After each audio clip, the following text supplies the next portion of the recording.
Hey everyone, welcome back and happy Saturday.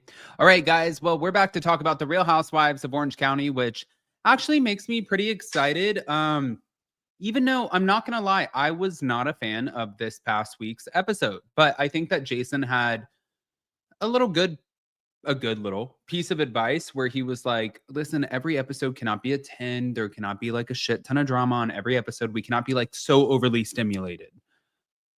And I was like, yeah, you're right. You're right. You're right. We have to have some like 4s and 5s in there.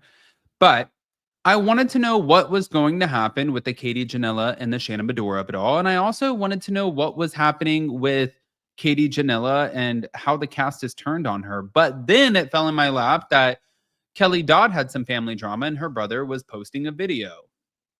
My God, it's like it doesn't stop. Smash the like button, guys. Show some love. If you're not subscribed, get subscribed. And here we go.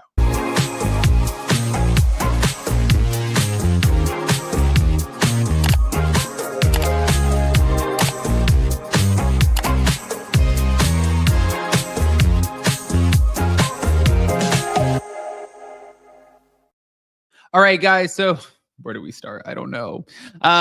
Obviously, I'm going to start here. So Shannon obviously emphasized that under California law, recording a private conversation without consent, it's illegal. Now, clearly, we watched on the show, she had no knowledge that Katie even recorded her behind the scenes of a cast event. And she was pretty pissed. I have said this multiple times. Even watching Katie double down on it, and I like Katie Ginella. No, girl. Well, you came in, you were in my space, and I recorded you. Fuck off with that. I hate that. That makes me so angry. It's like, I've been around people, I've been in conversations, I've been around my family, I've been around friends. Things have happened where I get calls and it's like either family or personal, and it's not been like my finest moment where I've literally jumped inside of my phone and I'm like, what do you mean right now? Like, what are you saying? And I've gone in.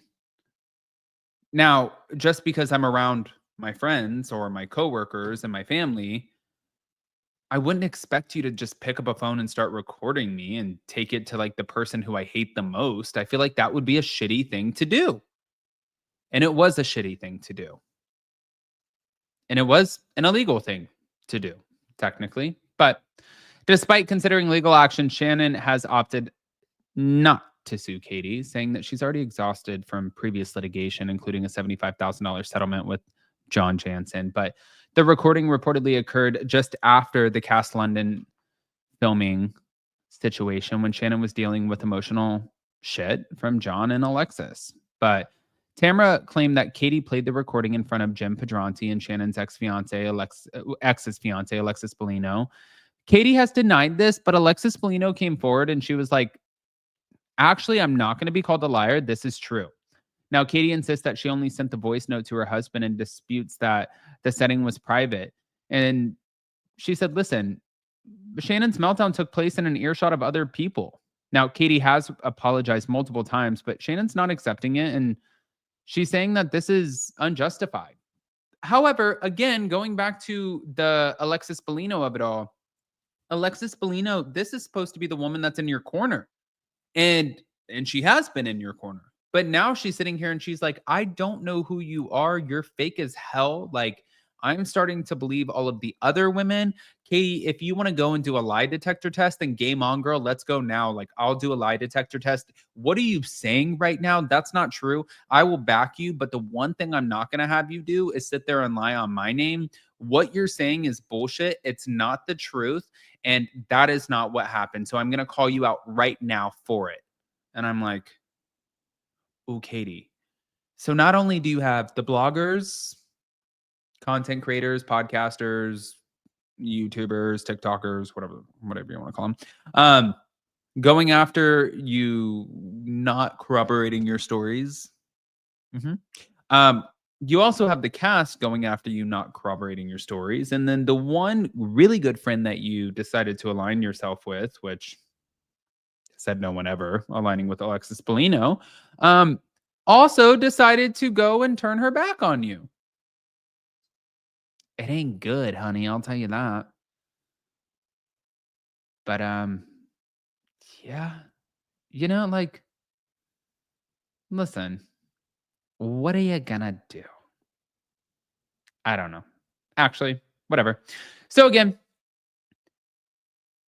she insisted that she only sent the voice note to her husband, but, Shannon's not accepting it, and we're not surprised by that, and nobody is. However, Katie also told Us Weekly that after a successful first season, her second has been marked by relentless scrutiny, and she believes the cast is actively looking for reasons to not like her.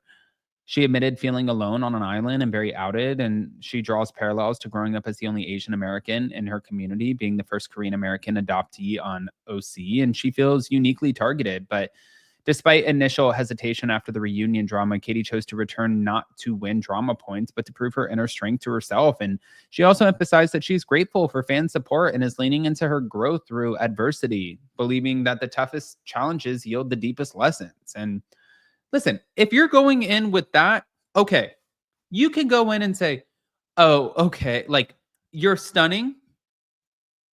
Jason and I like you. I like you. Um, I think she's gorgeous. I love the family, like the husband, like the daughter. You're a little forced to be reckoned with. Just tell the truth. I don't think it's that big of a to do. But speaking of giving somebody a lecture about how to be, Kelly Dodd, who you guys know, Jason and I are friends with Kelly and Rick. And I know that people say a lot of things about Kelly. I've heard them, yeah, 100%. Um, but I always like to go based off of my own experience with people. And with my own experience with Kelly, uh, I've never had a negative one. It's always been really positive and uplifting. So I just go by my experience. Now, this is her brother's experience, and this is what he had to say. Nobody talks to her. My mother doesn't talk to her. She's not invited to my niece's wedding whatsoever. She doesn't like her. She's not close with Carly. Supposedly, she said that she was close with Carly on her podcast. That's a lie. My dad doesn't talk to her. He said she's a horrible daughter. That's a lie. I don't talk to her. Her niece and nephews don't talk to her. Her mother doesn't talk to her. That's self-explanatory. Doesn't that tell you something about somebody? I mean, it's just self-explanatory. Nobody wants anything to do with her. Her own family, the only person another thing, her own daughter doesn't talk to her. She disowned her. She has nothing to do with her. Jolie's done with her, and she's just a terrible mom. Terrible. So I just want to and another thing, I'm going to call out Page 6. My sister said I sold stories or whatever. I never did that. And I'm calling you out too right now, Page 6. So if I did, go ahead and tell everybody if I did or not. But I never did.